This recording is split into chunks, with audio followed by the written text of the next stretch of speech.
Welcome to another edition of Todd's Video Games and More. Today we're going to be talking all things Sega, Sega Genesis, Sega Master System, Sega Game Gear.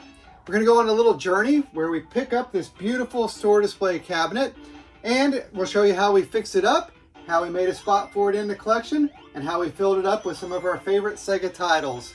We'll also go over a little bit of the history of the Sega systems and how they competed against Nintendo in the 1980s. So stay tuned, I think it's a fun one, and I hope you enjoy it.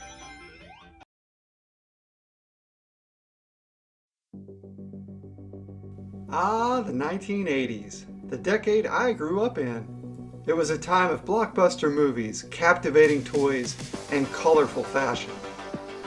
We had Rubik's Cubes, Ghostbusters, Madonna, and MTV. Remember Cabbage Patch Kids? Welcome to another holiday shopping season. When the doors opened at this Wilkes-Barre, Pennsylvania store, the pushing and shoving began.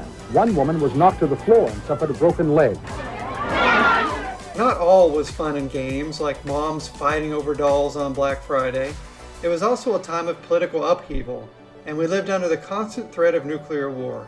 Remember Reagan? Mr. Gorbachev, tear down this wall. And they did tear down the wall. But the 80s to me is defined by the arcade explosion. Take about as much abuse as Rodney Dangerfield.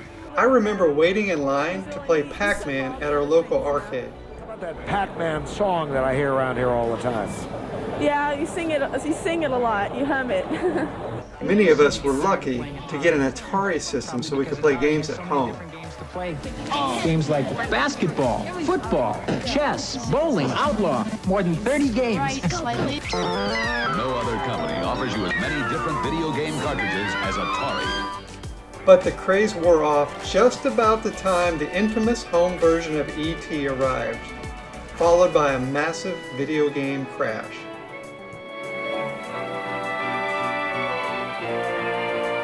Only from Atari. Made especially for systems from Atari. But Nintendo was not afraid, and suddenly playing games at home became a thing again.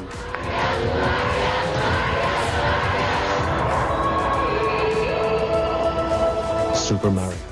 And they dominated the home console market. Nintendo. Now you're playing with power. But another successful arcade game company, Sega, joined the fray with the release of their Master System. But it was largely lost in the shuffle, particularly in the United States. I only remember one kid who had one, and he had Double Dragon. So now it's the end of the decade, and I'm a senior in high school. I have a Nintendo, but it's largely ignored as I'm more captivated by computer gaming. Early PC games offered better graphics and more captivating gameplay, particularly adventure games like King's Quest IV from Sierra. And even some adult-themed games, such as the Leisure Suit Larry series. I was almost 18, and I was ready for games that weren't made for kids. As my 18th birthday approached, my parents asked me for gift ideas. I pulled out a JCPenney catalog and found something amazing, the brand new Sega Genesis system. Arcade Screen Left, Genesis Screen Right. If they look the same, you've answered correctly. Besides, Genesis has real-life action in sports games, flying games, and adventure games. The hottest library going. So if you want real arcade action, there's only two ways to get it. Dave, we got your golden axe. Or get Genesis by Sega. We bring the arcade experience home. Sure enough, my parents bought it for me.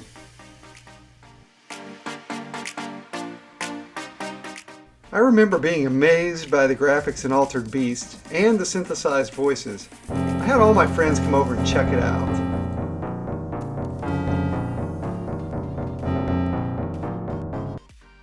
Rise from your grave.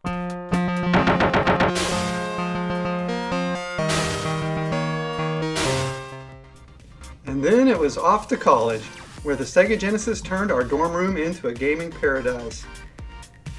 The big breakthrough was John Madden Football. It was a source of intense competition for many weeks, and we organized a 10-player league with round-robin competition.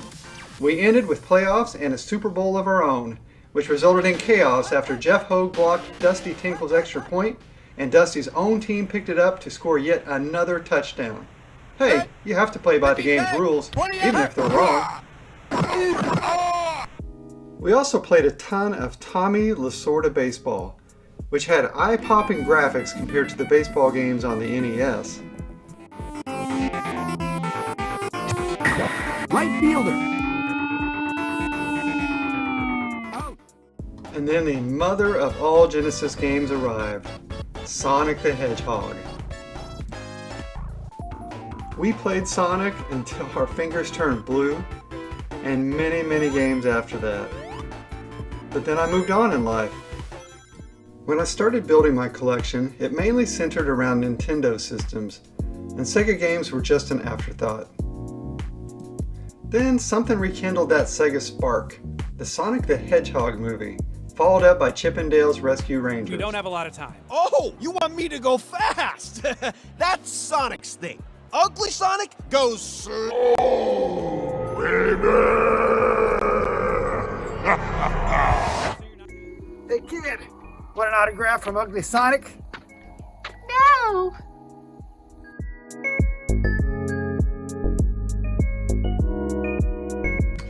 Cindy and I decided to bring home the Genesis collection and dedicate one of our game room walls to all things Sega.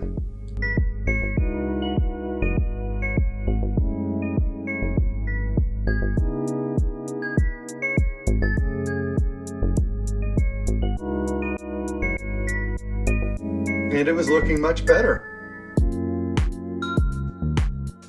I even picked up this rare sign from another video game collector.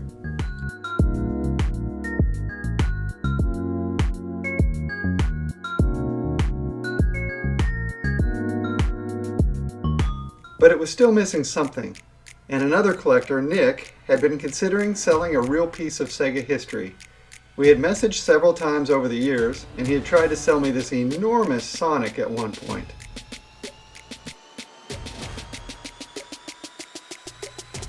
Now he was ready to let go of an actual Sega store display cabinet.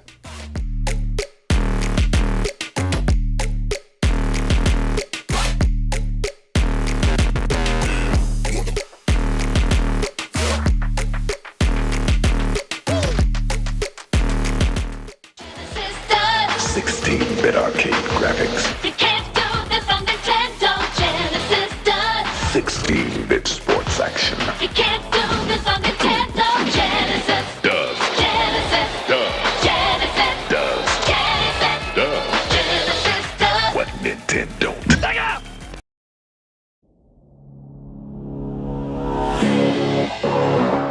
Well, today we're heading to Paintsville, Kentucky to pick up a Sega cabinet. Got some blankets, some tarps, some cardboard, a cart, got our snacks. Gonna get this thing fixed up, ready for the journey. 4+ hours today. Where are we going today? Sega! Sega! Sega! Cindy's excited about Sega. The journey begins. Yes.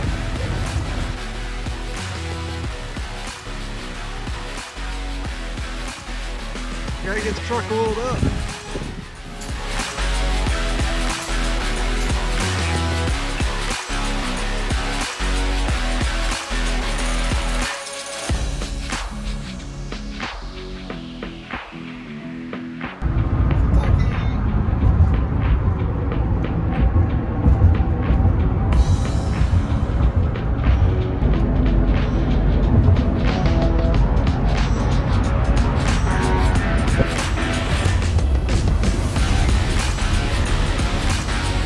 Well, we tried to stop by Maps, Games, Collectibles, and more in Lexington, Kentucky.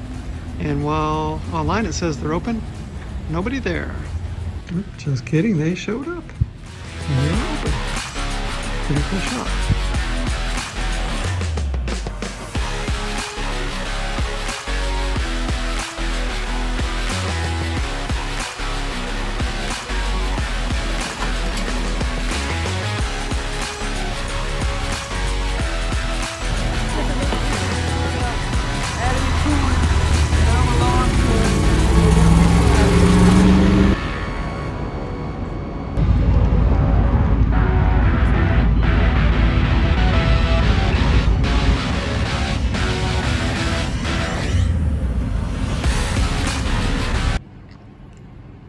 Genesis cabinet.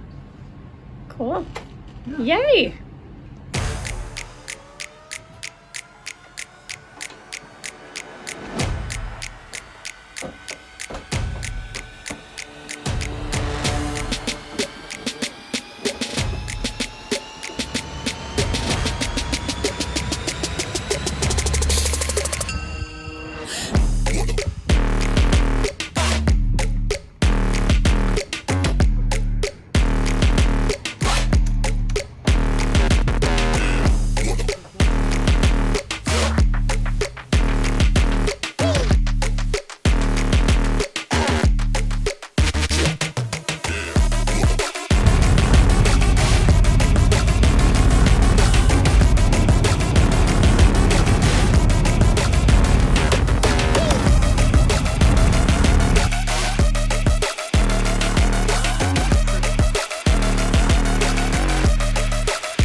Now I've got this thing unloaded and inside. Kind of stood up here. And a little hard to see from this angle, but we'll get to it in a little more detail here in just a minute. The bottom of this, over the years, the weight of whatever's been on top of it has detached it. So before I can really put this in its final resting spot, which who knows where that's going to be just yet, I've got to fix this base. So I'm going to turn it on its side and start working on that. The bottom MDF, the base of this, is supported on 3 sides from below, but it was supported from the top on the 4th side, the back side. And you can see how it's pulled apart, and someone tried to screw it back together right there in the middle. So the goal is to get it to go back up into there, hang on to that support, and then I'll likely add a lower support on the outside to help keep it from happening again.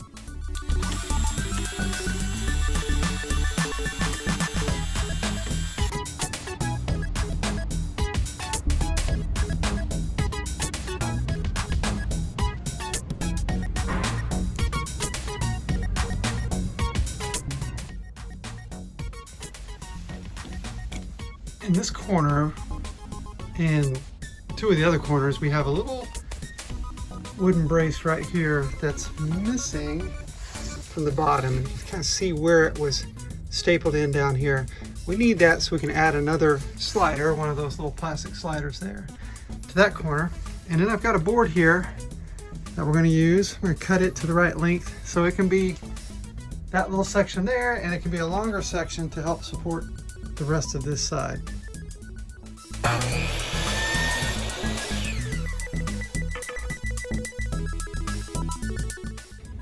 By the way, how did somebody stick gum under the back bottom corner of this cabinet? Crazy.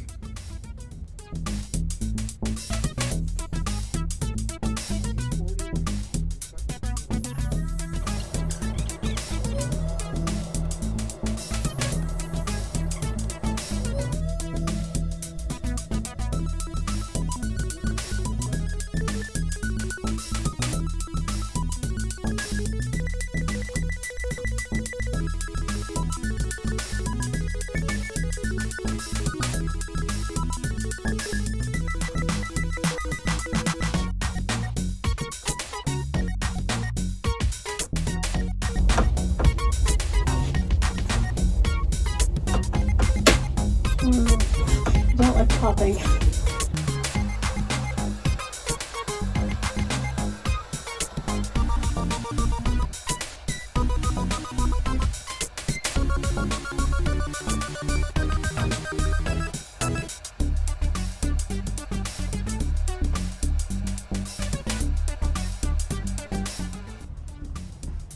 And we got 3 clamps on, and we're gradually cranking each one down, removing that gap right there. And I've added a little strip of wood glue down the middle.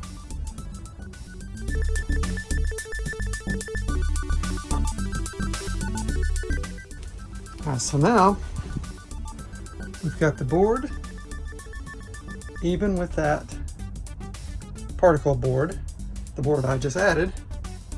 I'm clamping from the other end down, and then I had to take some channel locks and pull this board back this way because it had a bunch of little staples and things and like that in it to get it to butt up against it with the glue inside. And then I've taken some clamps just to make sure it stays tight while the glue sets. And then I'm gonna have to find a way to bind all this together so it doesn't come apart when I release all those.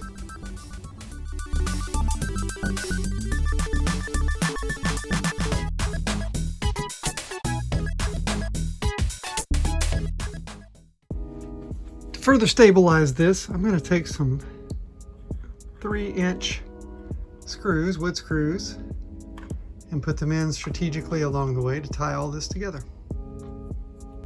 So I've got this drill bit the right distance to go through here, and I've made a little pilot hole here. It goes just like that and back. Then we want to countersink these screws, so we have this countersinker. It makes a little channel in this part of the wood. And that's so the head of the screw will be even with the bottom of the board. And then we'll take our screw,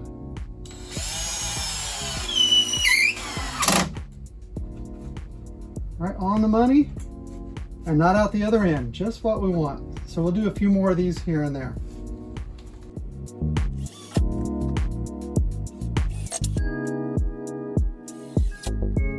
All right, so now we've got these screws going all the way through, sandwiching the particle board between 2 solid pieces of wood.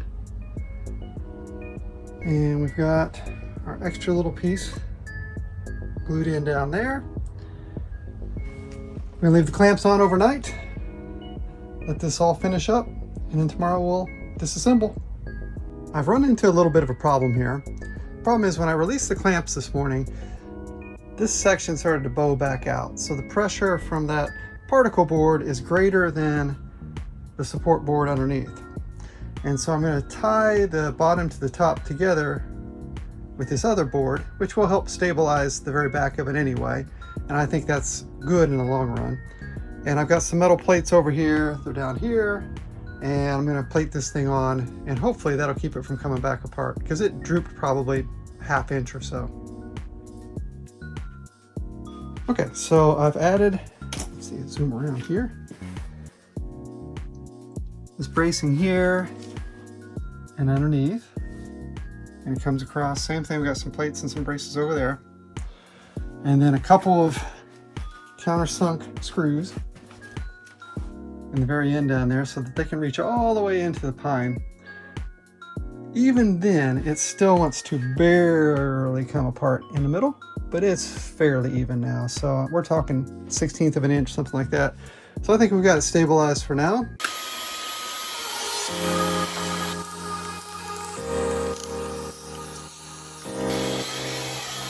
Now I'm going to put a coating of this wood hardener on the particle board. This is a great material. It's kind of like a liquid acrylic that just soaks right in and hardens and waterproofs the MDF board.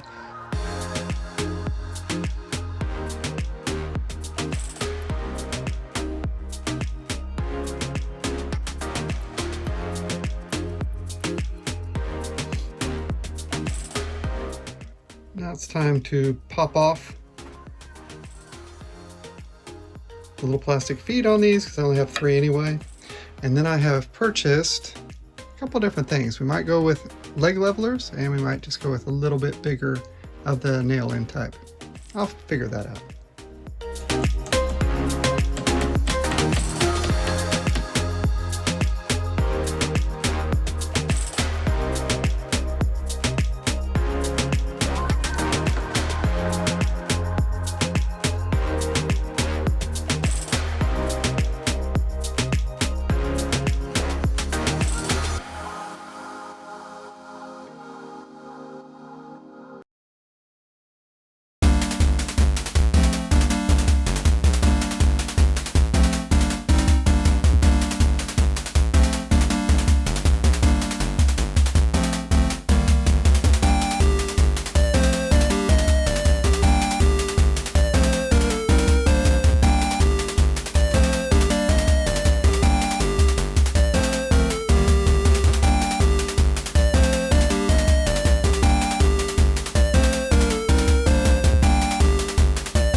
I've been rearranging things. I've got the Super Nintendo kiosk over here. So I've moved the Pokemon Snap to the middle and the Virtual Boy across from the Sega side to the Nintendo side. And in the Sega kiosk there, I took out a bookcase that was here, and now we're stuck with a shelf here. It's a little cluttered, so I'm hoping it looks better once the shelf is in its final position. The big question is what to do with the shelf. So do we take this cabinet and move it up the same distance that these World of Nintendo cases go up? Or by building a little base? Or I've got a couple of bigger cabinets, but that'll take the top of that all the way to the ceiling. That's something I've got to figure out.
Now we have it all cleaned up.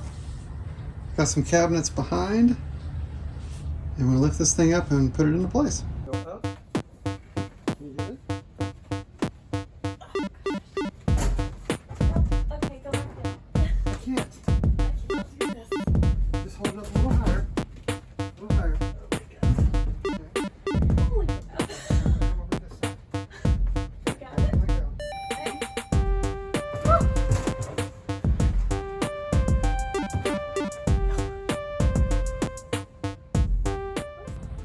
Alright, so here it is on top of some cabinets that we got from Sam Goody store years ago.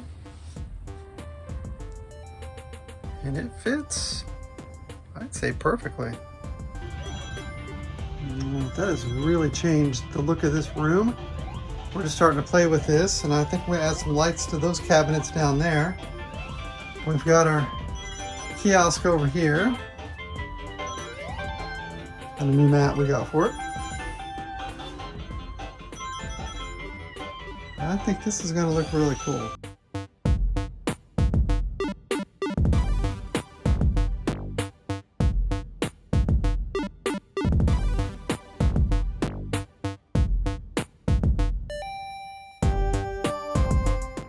Sega challenges you to experience Sega Scope 3D. 3D so real, it puts the action right in your face. Not even 3D effects like these can match what you'll see through these amazing Sega Scope 3D glasses. Games and accessories sold separately.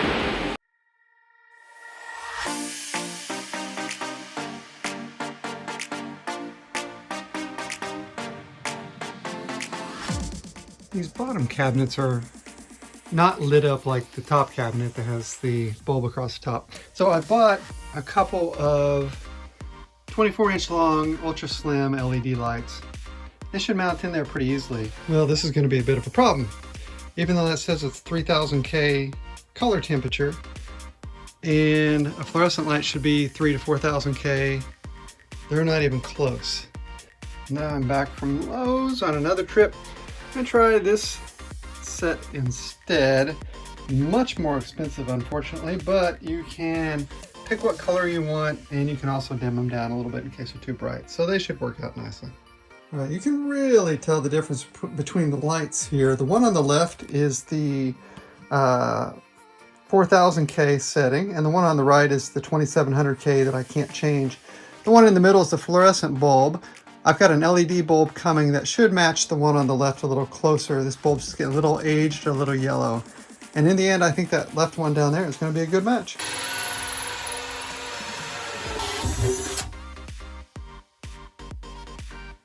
Okay, so now I've got these lights installed. They're not quite the same color temperature just yet, but they are mounted up there, and that looks pretty good. If we can get that garish yellow out of that with an LED, we're gonna have beautiful looking cabinets.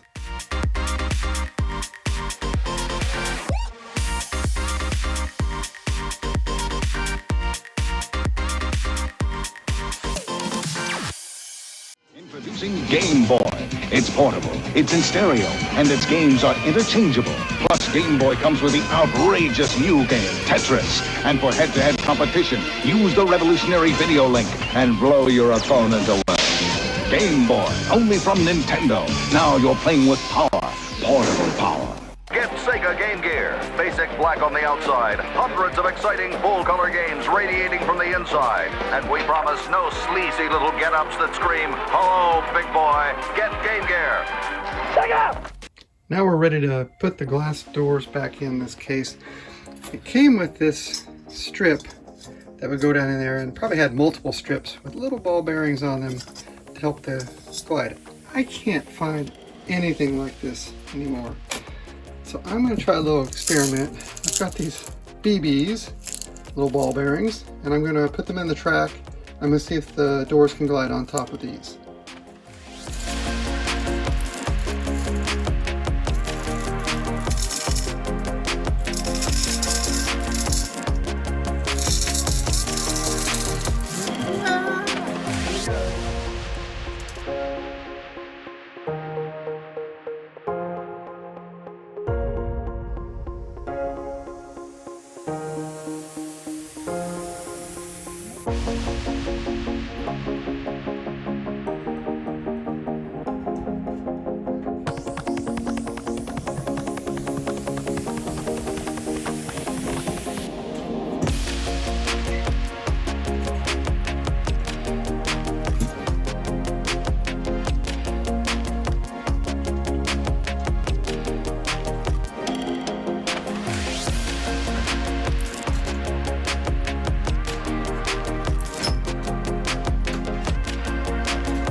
The BB trick did not work whatsoever, so they're just sitting directly on the track right now.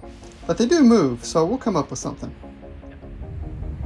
Until we have a real solution, I'm going to put some of this beeswax paste down in the track so that these glass doors can slide back and forth.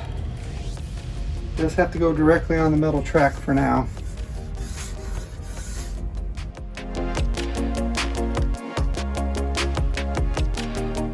Now the new bulb that we're going to be using is a direct wire, which means that we can't have a ballast in between and all those kind of things like this bulb is wired.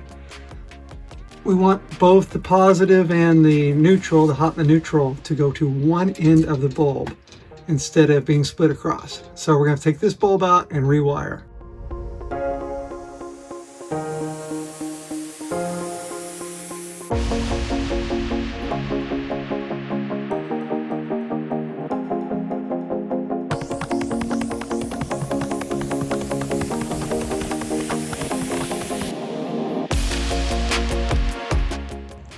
Well, the rain finally stopped long enough for me to use my makeshift workbench, otherwise known as the bed of my truck.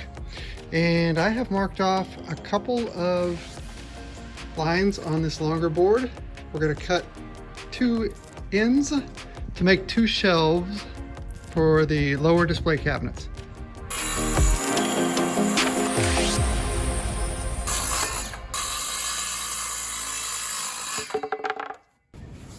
All right, we got two shelves.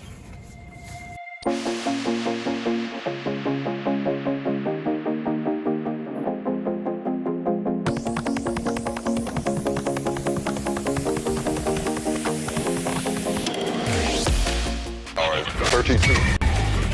6 times more powerful than 3DO. Alright, baby. 40 times more than Super NES. Hey, yo, there is no 32-bit Super NES. Are we gonna see the games or what? Show them! Increase the power of the 40 times. Thank you.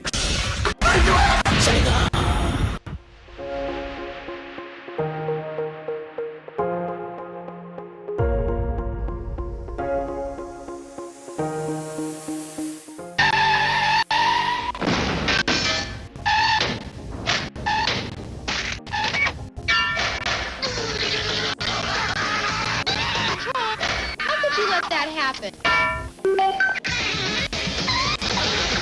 That wasn't too bad, kid. Pretend it's a game. So Cindy and I are reorganizing these shelves as the cabinet gets closer to completion, and we're trying to figure out, should we really go for the organized by color? So should we have red boxes, then the original blacks and grids, and then all the outliers that are just whatever color they want to be? And then the EA, there's some two-tone EA boxes like that Lotus that you see right there and the Madden Football. And then there's the white EA Sports boxes. Would this look better all organized alphabetically by color? So we may figure that one out today.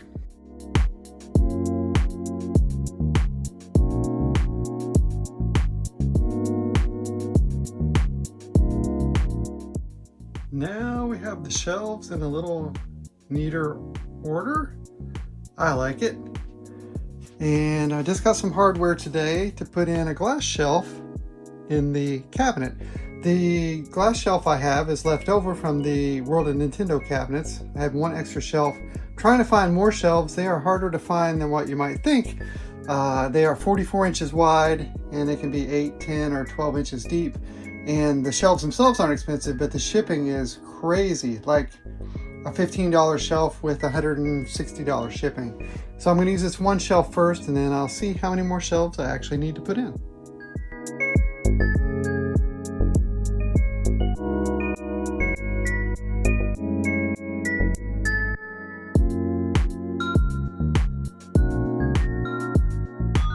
This is coming along really nicely now.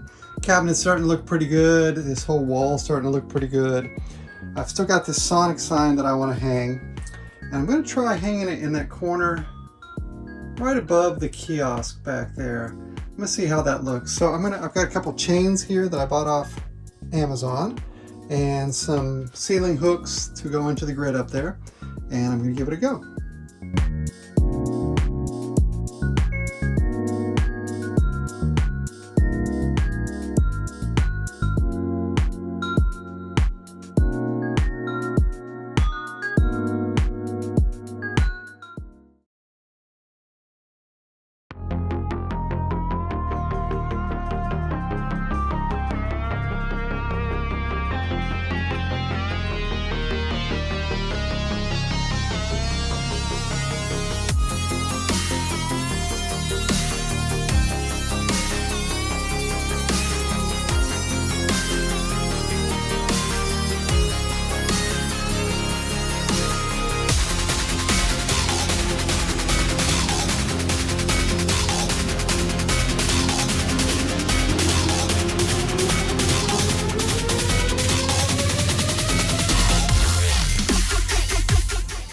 Well, that's it for another episode of Todd's Video Games and More. I hope you've enjoyed talking all things Sega as much as I've enjoyed putting this video together. Stay tuned for future episodes. In fact, I'm restoring another difficult arcade game as we speak, and hopefully we'll have the results of that before too long. As always, your likes and comments are much appreciated, as well as subscriptions to the channel. Until the next time, keep on gaming.